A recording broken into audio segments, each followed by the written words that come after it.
Piece TV.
Piece TV Bangla, মানবতা সমাধান।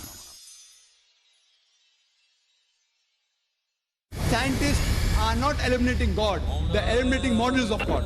You learn Sanskrit, go back to your scripture, go back to your Vedas and realize that God is one. Division in Islam is prohibited. We understand the concept of God in Hinduism. Quran is the most positive book. Every day, more than 3,000 fetuses are being aborted in India after they identified that they're females. According to the statistics of 1996, US Department of Justice, 2,713 women are being raped every day. Every 32 seconds, one woman is being raped. I've been raped in US until the time I'm here. Islam has the solutions to the problems of the West. اقرأ أخيا ورتل القرآن اصبح بصوتك اسمع الأكوان اقرأ كلام الله داوي نفوسنا لنحس في أعماقنا الإيمان كالحجارة قسوة فإذا وعى القرآن حين لانا كم من فؤاد। আমরা মুসলিমরা দুঃখজনকভাবে কোরআনকে দখল করে রাখতে চাই কোবরার মতো। আমরা নিজেরাও পড়ি না, আবার অন্যকেও পড়তে দেই না। আর অনেক মুসলিমই কোরআন থেকে উদ্ধৃতি দেয়, বলে যে কোরআন অমুসলিমদেরকে দেওয়া যাবে না কারণ আল্লাহ বলেছেন। তারা উদ্ধৃতি দেয় সূরা ওয়াকিয়া অধ্যায় নম্বর 56 আয়াত 77 থেকে 80। এতে বলা হয়েছে যে এই কোরআনকে অত্যন্ত সুরক্ষিতভাবে সংরক্ষণ করা হয়েছে, পবিত্র ছাড়া কেউ এটাকে স্পর্শ করতে পারে না। এটা জগৎসমূহের প্রতিপালকের নিকট থেকে। আর অনেক মুসলিম বলে যে দেখো কোরআন বলছে পবিত্ররা ছাড়া কেউই কোরআনকে স্পর্শ করতে পারে না। আর অমুসলিম তারা নাজিস, তারা তো নাপাক, তারা অপবিত্র, এই কারণে অমুসলিমরা কোরআন স্পর্শ করতে পারবে না। যদি নজরুলে কোরআন পড়েন কেন এই আয়াত নাজিল হয়েছিল, তাহলে দেখবেন যে মক্কার মুশরিক এবং কাফিররা অভিযোগ করত যে এই কোরআন নাউজুবিল্লাহ এটা হচ্ছে শয়তানের কথা, এগুলো শয়তানের কথা। আল্লাহ নাজিল করলেন কেউ একে স্পর্শ করতে পারে না। আরবি শব্দটা এখানে কিতাবে মাখনুন, তার মানে যে গ্রন্থ সুরক্ষিত। কিতাবে মাখনুন, এই কিতাবে মাখনুন এটা পবিত্র কোরআনকে বোঝানো হচ্ছে না। এই কোরআন কিতাবকে আরবিতে বলা হয় মুসাফ। কোরআন তাহলে কি বোঝাচ্ছে? আপনি যদি আরেকটা রেফারেন্স পড়েন সূরা আল বুরুজ অধ্যায় নম্বর 85 আয়াত 21 এবং 22 বলা হয়েছে আল্লাহ কোরআনকে অত্যন্ত সুরক্ষিত অবস্থায় সংরক্ষণ করেছেন লৌহে মাহফুজে। তাহলে কোরআন এখানে যা বলছে তা বোঝাচ্ছে লৌহে মাহফুজের কোরআনের কথা। এটা এই কোরআন নিয়ে বলছে না, কারণ যদি এটা এই কোরআনকে নিয়ে বলতো, যদি এই কোরআনের কথা বোঝাতো, আর যদি আরবি শব্দ মুতাহেরিন ব্যবহৃত হতো, তাহলে এটা শুধু শরীরের পবিত্রতাই বোঝাতো। তাহলে যে কোনো অমুসলিম সহজেই বাজারে গিয়ে কোরআনের একটা কপি কিনতো 150 টাকা দিয়ে, 200 টাকা দিয়ে, $4 বা $5 দিয়ে, আর এই কোরআন ভুল প্রমাণিত হতো। মুতাহেরিন শব্দটা শুধু শরীরের পবিত্রতাকেই বোঝাচ্ছে না, এটা মনের পবিত্রতাকেও বোঝায়। হৃদয়ের, আত্মার, মনের। নিষ্পাপ বলতে যাদের বোঝানো হচ্ছে তারা হচ্ছে ফেরেশতা। যে কেউ সুরক্ষিত অবস্থায় এই কোরআনকে স্পর্শ করতে পারবে না লৌহে মাহফুজে, ফেরেশতাগণ ছাড়া। আর মক্কার মুশরিকদের অভিযোগের জবাব দেওয়া হচ্ছে যে এই কোরআন শয়তানের কথা, এটা না। তাই কোরআনের এই আয়াত এখানে শরীরের পবিত্রতার কথা বলা হচ্ছে না। যদি পবিত্র হয় ভালো, এটা মুস্তাহাব আলহামদুলিল্লাহ, তবে বাধ্যতামূলক না। আর এছাড়াও যদি এটা শর্ত হতো, চিন্তা করেন, যদি এটা শর্ত হতো যে যদি একজনকে শিরকমুক্ত করা যায় আর অপবিত্র অবস্থায় কোরআন স্পর্শ করাকে ছোট গুনাহ মনে করেন, ওযু ছাড়া স্পর্শ করা, তারপরও শিরকমুক্ত করা যা ইসলামের সবচেয়ে বড় গুনাহ। শিরকের এই বড় গুনাহ দূর করতে ছোট গুনাহ কোনো সমস্যা না, তারপরও এটা ভালো। তবে তাফসীর বিশেষজ্ঞগণ বলেছেন এই আয়াতের মানে বা এটা বলছে না যে কোরআন স্পর্শ করতে হলে কাউকে ওযু করতে হবে। তবে ওযু হলে ভালো, এটা মুস্তাহাব আলহামদুলিল্লাহ, তবে জরুরি না। অনেক মানুষ আছে, অনেক মুসলিম যারা বলে ঠিক আছে ভাই জাকির, অমুসলিমদের কোরআন দেন, তবে শুধু ইংলিশ অনুবাদটাই দেবেন, আরবি মূলটা দেবেন না, বা হিন্দু অনুবাদ দেন, উর্দু অনুবাদ দেন। আমার কোনো সমস্যা নেই যদি কেউ দেয় শুধু কোরআনের অনুবাদটা, তবে আমি ব্যক্তিগতভাবে পছন্দ করি অনুবাদের সাথে মূল আরবিটাও দিতে। কেন? কারণ অনুবাদটা কোনো মানুষের করা কাজ, আর কোনো মানুষই পরিপূর্ণ না। যা আমি আগে বলেছি যে কোনো অনুবাদই পরিপূর্ণ না। আর যদি অনুবাদক কোনো ভুল করে থাকে, এজন্য আল্লাহ সুবহানাহু ওয়া তাআলা দায়ী হবেন না। কারণ যদি মূল আরবিটা যাচাই করে দেখি, অনুবাদ ছাড়া আমরা সহজেই বুঝতে পারি যে অনুবাদে যদি ভুল থাকে সেটা মানুষের দ্বারা ভুল হয়েছে, আল্লাহ সুবহানাহু ওয়া তাআলা না। তাই আমি ব্যক্তিগতভাবে পছন্দ করি অনুবাদের সাথে সাথে মূল আরবিটাও দিতে, যাতে করে যদি কোনো ভুল থেকেও যায় সেজন্য আল্লাহ সুবহানাহু ওয়া তাআলাকে যেন দায়ী করা না হয়, দায় অনুবাদকের উপরে যাবে। আর এছাড়াও আল্লাহ যদি চান যে আমি পুরস্কৃত হব, নবীজি মুহাম্মদ সাল্লাল্লাহু আলাইহি ওয়াসাল্লামের সঙ্গ পাব। কেন? কারণ আমি যদি নবীজি মুহাম্মদ সাল্লাল্লাহু আলাইহি ওয়াসাল্লামের জীবনী পড়ি, তিনি অমুসলিম রাজাদের কাছে যে চিঠি পাঠাতেন তার মধ্যে কোরআনের আয়াত লেখা থাকত। কারণ সাহাবীরাও অমুসলিম রাজাদের কাছে কোরআনের সে আয়াত ব্যবহার করতেন যেটা নবীজি ব্যবহার করেছিলেন। তিনি আবিসিনিয়ার রাজার কাছে চিঠি পাঠিয়েছেন, রাজা হিরাক্লসের কাছে, পারস্যের রাজার কাছে, ইয়েমেনের রাজা, মিশরের রাজার কাছে। এই রাজাদের অনেকেই আলহামদুলিল্লাহ ইসলাম গ্রহণ করেছিল, তবে কেউ কেউ চিঠি ছিঁড়ে ফেলে দিয়েছিল, কেউ কেউ আবার সেই চিঠিকে পায়ের নিচে ফেলে দিয়ে মুড়িয়েছে। চিন্তা করেন, নবীজির অঙ্কিত কোরআনের আয়াত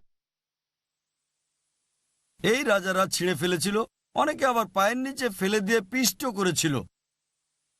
এমন একটা চিঠি এখনো আছে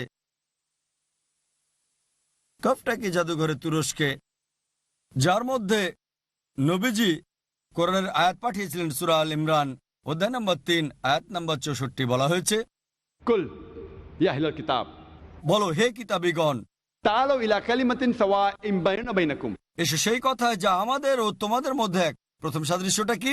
अल्लाह नाबुदा इल्लल्लाह আমরা আল্লাহ ছাড়া কারো ইবাদত করি वला না, नुश्रिका बिही शैय्यन আর তার সাথে কাউকে শরীক করি না, वला यत्तखिद बादुना बादन अरबाबन मिन दुनिल्लाह, এবং আমাদের মধ্য থেকে কাউকেই আমরা রব হিসেবে গ্রহণ করি না।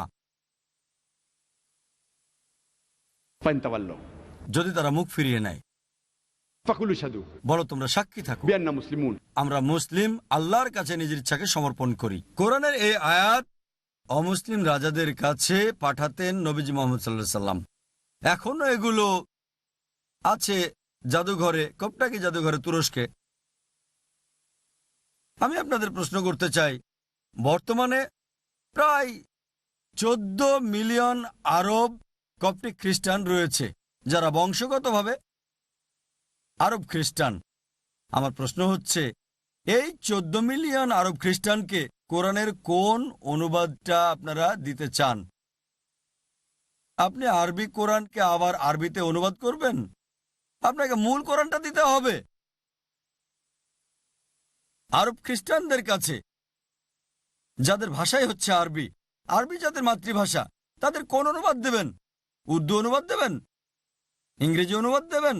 আল্লাহ সুবহানাহু ওয়া তাআলার অরিজিনাল বাণী দিতে হবে আরবিটা। এ কারণেই আমি ব্যক্তিগতভাবে অনুবাদের সাথে মূল আরবিটা দিতে পছন্দ করে থাকি। আর এই কোরআন সমগ্র মানবজাতির জন্য নাজিল করা হয়েছে এবং সর্বশেষ ও চূড়ান্ত নবী মুহাম্মদ সাল্লাল্লাহু আলাইহি সাল্লামকে প্রেরণ করা হয়েছে সমগ্র মানবজাতির জন্য। অনেক মুসলিম আছে যারা বলে যে কোরআন শুধুমাত্র আলেমদেরই বুঝে পড়তে হবে, শুধুমাত্র বিশেষজ্ঞদের বুঝে পড়তে হবে। একজন সাধারণ মুসলিমের কোরআন বুঝে পড়ার কোনো দরকার নেই। কোরআন শুধুমাত্র আলেমরাই বুঝে পড়বে, শুধুমাত্র বিশেষজ্ঞরা বুঝে পড়বে। আমি আলোচনা শুরু করেছিলাম একটা আয়াতের উদ্ধৃতি দিয়ে, যেটা কারিও অনুষ্ঠানের শুরুতে তেলাওয়াত করেছিলেন, যেটা আছে সূরা কামার অধ্যায় নম্বর 54, কমপক্ষে 4 বার। সূরা কামার অধ্যায় নম্বর 54, আয়াত নম্বর 17, আয়াত নম্বর 22, আয়াত নম্বর 32 এবং আয়াত নম্বর 40। وَلَقَدْ يَسَّرْنَا الْقُرْآنَ لِلذِّكْرِ فَهَلْ مِن مُدَّكِرٍ। আমি তোমাদের জন্য কোরআনকে সহজ করে দিয়েছি বুঝতে এবং মনে রাখতে, তারপরও কি তোমরা উপদেশ গ্রহণ করবে না? আল্লাহ সুবহানাহু ওয়া তাআলা স্রষ্টা বলেছেন যে আমি তোমাদের জন্য কোরআনকে সহজ করে দিয়েছি, তারপরও কি তোমরা তা গ্রহণ করবে না? আল্লাহ কোরআনে অনেকবার বলেছেন, যেমন বলেছেন সূরা বাকারা অধ্যায় নম্বর 2 আয়াত 242, لَعَلَّكُمْ تَعْقِلُونَ। যাতে তারা বুঝতে পারে। আল্লাহ বলেন সূরা হিজর অধ্যায় 15 আয়াত 1, আলিফ লাম রা তিলকা আয়াতুল কিতাব ওয়াল কোরআনুল মুবিন। আলিফ লাম রা, এগুলো পবিত্র কোরআনের আয়াত যা সবকিছুকে স্পষ্ট করে তোলে। তাই আল্লাহ সুবহানাহু ওয়া তাআলা বলছেন যে এই কোরআনকে আমি তোমাদের জন্য সহজ করে দিয়েছি। আল্লাহ বলছেন যাতে তারা বুঝতে পারে। আল্লাহ বলছেন আমি কোরআনের আয়াত নাজিল করেছি যাতে তোমাদের কাছে সবকিছু স্পষ্ট করে তোলে। সুতরাং কাকে মানবেন? কার কথা অনুসরণ করবেন? ওই সকল মুসলিমকে যারা বলে যে কোরআন শুধু বিশেষজ্ঞরাই বুঝবে, নাকি আমাদের স্রষ্টা আল্লাহ সুবহানাহু ওয়া তাআলার নির্দেশ মান্য করবেন যে এটা সহজ করে দেওয়া হয়েছে যাতে মানুষ বুঝতে পারে?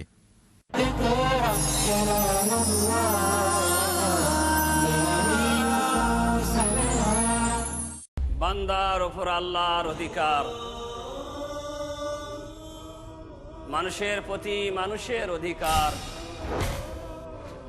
জীবজন্তুর অধিকার। আমি মোহাম্মদ হাশিম মাদানী, আপনারা দেখছেন পিস টিভি বাংলা। শেখ হাশিম মাদানী। কিভাবে ইসলাম বিভিন্ন সৃষ্টিকে অধিকার দিয়ে ওদের সুরক্ষিত করেছে জানার জন্য দেখুন ইসলামী অধিকার। দেখুন অধিকার সমূহ আজ সন্ধ্যা 5টায়, পুনঃ সম্প্রচার রাত 12টায় বাংলাদেশে পিস টিভি বাংলায়।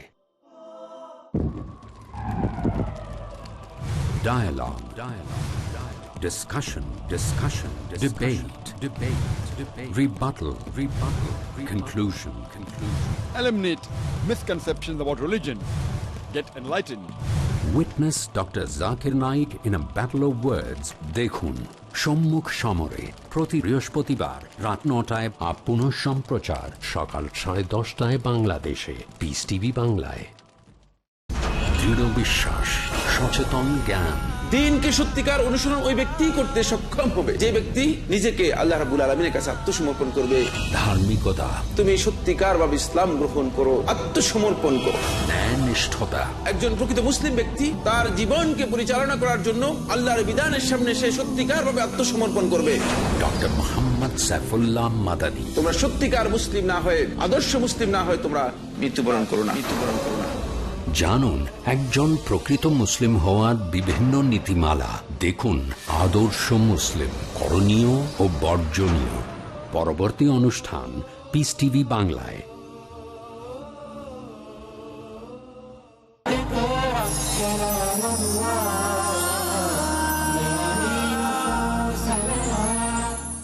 যদি কোনো বিষয় বুঝতে না পারেন, আল্লাহ কোরআনে বলেছেন সূরা নাহাল অধ্যায় নম্বর 16 আয়াত নম্বর 43 এবং সূরা আম্বিয়া অধ্যায় নম্বর 21 আয়াত 7।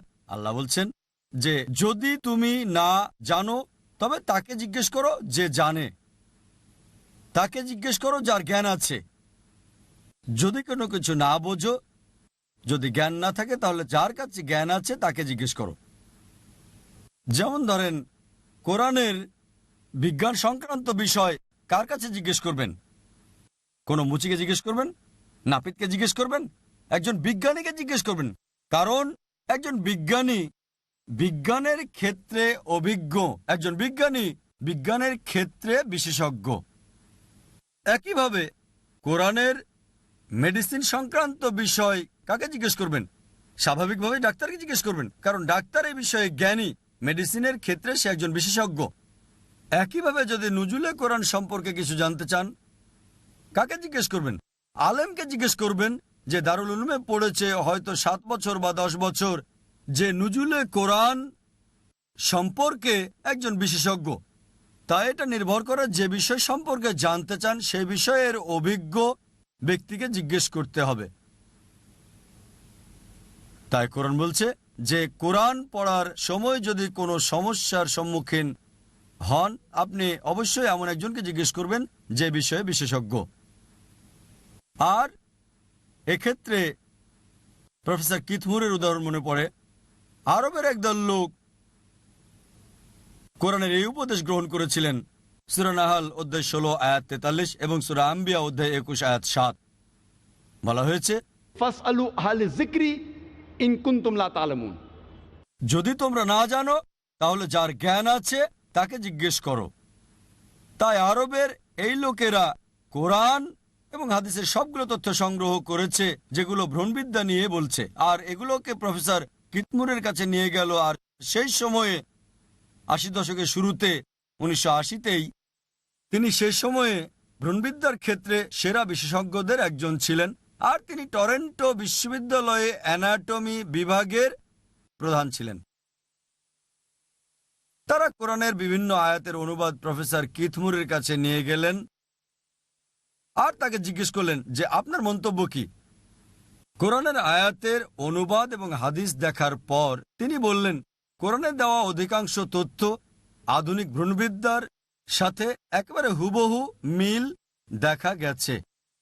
তবে কিছু আয়াত আছে যেগুলোর ব্যাপারে আমি বলতে পারছি না এগুলো সঠিক, আবার বলতে পারছি না যে এগুলো ভুল, কারণ আমি নিজে এগুলো সম্পর্কে জানি না। আর এমন দুটো আয়াত হচ্ছে কোরআনের প্রথম যে দুটো আয়াত নাজিল হয়েছিল, সূরা ইকরা, সূরা আলাক অধ্যায় নম্বর 96 আয়াত 1 এবং 2 বলা হয়েছে, ইকরা বিসমি রাব্বিকাল্লাযী খালাক, খালাকাল ইনসানা মিন আলাক। পড়ো, আবৃত্তি করো আর ঘোষণা করো তোমার প্রভুর নামে যিনি সৃষ্টি করেছেন, যিনি মানুষকে সৃষ্টি করেছেন ঝুলে থাকা বস্তু থেকে, জোঁকের মতো বস্তু থেকে। আরবি শব্দ আলাকা মানে ঝুলে থাকা কিছু বস্তু, এর মানে জমাট বাঁধা রক্ত। এর আরেকটা অর্থ হচ্ছে জোঁকের মতো বস্তু। তাই তিনি বললেন, আমি জানি না প্রাথমিক অবস্থায় দেখায় কিনা ভ্রূণকে জোঁকের মতো। তার গবেষণাগারে গেলেন এবং অত্যন্ত শক্তিশালী মাইক্রোস্কোপ নিয়ে ভ্রূণের প্রাথমিক অবস্থা পর্যবেক্ষণ করে একটা জোঁকের ছবির সাথে তিনি তুলনা করলেন এবং এমন মিল দেখে বিস্মিত হলেন। পরবর্তীতে তাকে ৮০টা প্রশ্ন করা হলে তিনি বললেন যে সেই সময় ৮০ দশকের শুরুতে যদি ৩০ বছর আগে এই প্রশ্নগুলো আমাকে করা হতো, আমি ৫০%-এর বেশি উত্তর দিতে পারতাম না, কারণ ভ্রূণবিদ্যার এখন নতুন শাখা উন্নতি লাভ করেছে। আর তিনি একটা বিখ্যাত বইয়ের লেখক, দ্য ডেভেলপিং হিউম্যান। আর কোরআন এবং হাদিস থেকে যে অতিরিক্ত তথ্য পেয়েছেন, দ্য ডেভেলপিং হিউম্যানের ৩য় সংস্করণে তিনি তা যুক্ত করেছেন, এবং সেই বছরে একক লেখকের সেরা মেডিকেল বই পুরস্কারটা তিনি লাভ করেছেন। আর আমি যখন মেডিকেলের ছাত্র ছিলাম ১৯৮০ দশকে, মেডিকেলের প্রথম বর্ষে ভ্রূণবিদ্যার বিষয়ে যদি কেউ বেশি নাম্বারের চেষ্টা করত, আমাদেরকে বলা হতো দ্য ডেভেলপিং হিউম্যান বইয়ের কথা, যেটা প্রফেসর কিথ মুর লিখেছেন। শুধু পাশ করার জন্য পড়তে চাইলে তখন ডাক্তার ইন্দ্রবীর সিং এর বইয়ের কথা বলা হতো, শুধু পাশ করতে চাইলে। আর বেশি নাম্বার পেতে চাইলে আমাদের পড়তে হতো প্রফেসর কিথ মুরের দ্য ডেভেলপিং হিউম্যান। আর এই বইটা পরবর্তীতে পৃথিবীর বিভিন্ন ভাষায় অনুবাদ করা হয়। আর প্রফেসর কিথ মুর বললেন যে একথা মানতে আমার কোনো আপত্তি নেই যে এই কোরআন, এটা হচ্ছে মহান স্রষ্টা আল্লাহ তাআলার বাণী, আর নবী মুহাম্মদ সাল্লাল্লাহু আলাইহি সাল্লাম সর্বশক্তিমান আল্লাহর রাসূল। আমরা যখন কোনো যন্ত্র কিনি, সেই যন্ত্রের সাথে একটা নির্দেশিকা বই দেয়। যেমন ধরেন, কোনো ডিভিডি প্লেয়ার কিনলে একটা নির্দেশিকা বই পাই, আর এর মধ্যে লেখা থাকে কিভাবে সেটা চালাতে হবে। যদি ডিভিডি চালাতে চান, ডিস্ক ঢোকান, তারপর প্লে বাটন চাপুন। যদি স্কিপ করতে চান, স্কিপ বাটনে চাপ দেন। যদি থামাতে চান, স্টপ বাটনে চাপ দেন। উপর থেকে ফেলে দেবেন না, নষ্ট হয়ে যাবে। পানিতে ভেজাবেন না, নষ্ট হয়ে যাবে। এই সব কিছু বিস্তারিত নির্দেশিকা বইয়ে দেওয়া আছে। তাই কোনো যন্ত্র কিনলে এর সাথে নির্দেশিকা বই দেওয়া হয়। আর যন্ত্রটা যত বেশি জটিল হয়, নির্দেশিকার গুরুত্ব তত বেশি থাকে। তাই মানব জাতিকে যদি যন্ত্র বিবেচনা করেন, আমার মতে পৃথিবীর বুকে এটা সবচেয়ে জটিল মেশিন। আপনার কি মনে হয় না এর জন্য নির্দেশিকা দরকার? আর মানবজাতির জন্য নির্দেশিকা বই হচ্ছে এই পবিত্র কোরআন। পবিত্র কোরআন সর্বশেষ ও চূড়ান্ত নির্দেশিকা বই মানব জাতির জন্য। মানুষ কিভাবে জীবনযাপন করবে তা এই কোরআনে বলা হয়েছে। চিন্তা করেন, যদি যন্ত্র কিনেন আর নির্দেশিকার ভাষা আপনি বোঝেন না, আর আমরা এখন জানি জাপান খুবই উন্নত, অধিকাংশ ইলেকট্রনিক্স যন্ত্রপাতি জাপান উৎপাদন করে, কিন্তু নির্দেশিকা বইয়ে দেখবেন আমরা যে ভাষা বুঝি সে ভাষাটাই দেওয়া আছে। হতে পারে জাপানি ভাষার নির্দেশিকা, তবে পাশাপাশি এটার ইংরেজি অনুবাদও সেখানে আছে। যদি ইন্ডিয়াতে কেনেন, দেখবেন হিন্দি অনুবাদও সেখানে আছে।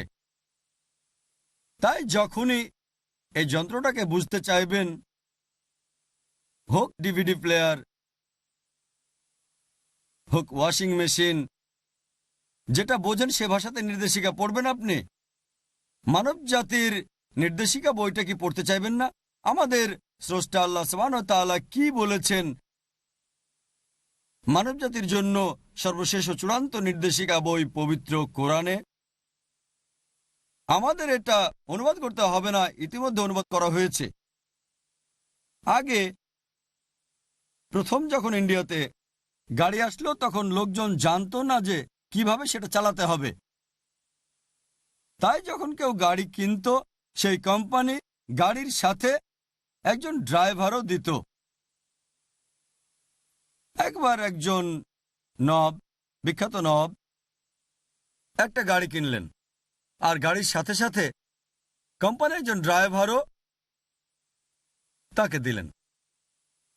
একদিন সকালে নবাব সাহেব, খুবই ধনী মানুষ, ড্রাইভারকে বললেন আমার বেগম সাহেবাকে নিয়ে যাব, আমার স্ত্রীকে নিয়ে শপিংয়ে যাব, তাই তুমি গাড়ি রেডি করো।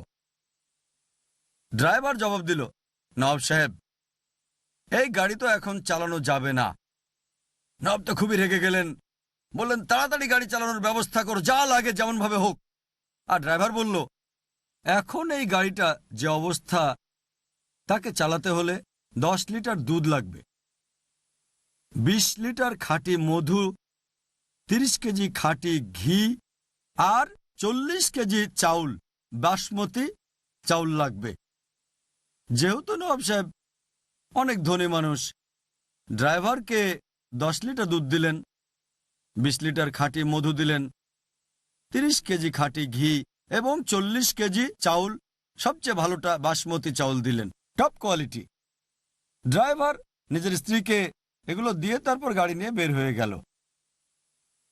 আমি আপনাদের বলি, এখন যদি আপনার ড্রাইভার বলে যে এই গাড়িটাকে চালু করতে হলে 10 লিটার দুধ লাগবে, 20 লিটার খাঁটি মধু লাগবে, 30 কেজি খাঁটি ঘি আর 40 কেজি বাসমতি চাল লাগবে, আপনি তখন কি করবেন? কি করবেন তখন আপনি? তাকে কি দেবেন? কি করবেন? তাকে চাকরি থেকে বাদ দিয়ে দেবেন। আপনি যদিও মেকানিক না, তারপরও বোঝেন কিভাবে চালাতে হয়, ভালোভাবে জানেন যে গাড়ি গ্যাস বা পেট্রোল দিয়ে চলে, এটাতে দুধ, ঘি, চাউল এইসব লাগবে না, ভালোভাবে জানেন। যদিও আপনি মেকানিক নন, মূল বিষয়টা কিন্তু জানেন কিভাবে গাড়ি কাজ করে। একইভাবে এখন যদি আপনি আমাদের স্রষ্টা আল্লাহ সুবহানাহু ওয়া তাআলার মূল বার্তা জানেন, যদি জানেন আমাদের স্রষ্টা সর্বশক্তিমান আল্লাহ সর্বশেষ এবং চূড়ান্ত বার্তা কোরআনে যা বলেছেন, আর কারো দরকার হবে না। আপনি তখন নিজেই দিন সহজে বুঝতে পারবেন, আপনার কেউ আপনাকে বোকা বানাতে পারবে না। ورتل القرآن اصبح بصوتك اسمع الأكوان اقرأ كلام الله داوي نفوسنا لنحس في أعماقنا الإيمان من فؤاد كالحجارة قسوة فإذا وعى القرآن حين لانا كم من فؤاد كالحجارة قسوة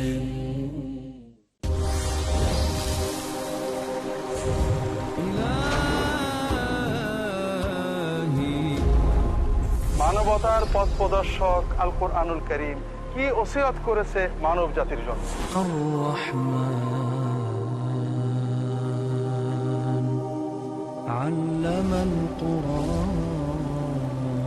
দ্বীন ইসলামের মূল নির্দেশনাগুলো কি কি?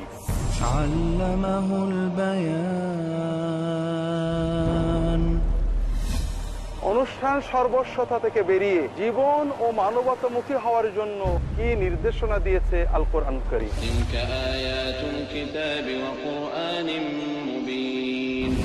এসব কিছু জানার জন্য দেখতে থাকুন পিস টিভি বাংলার নিয়মিত অনুষ্ঠান আল কোরআনের ওসিয়ত।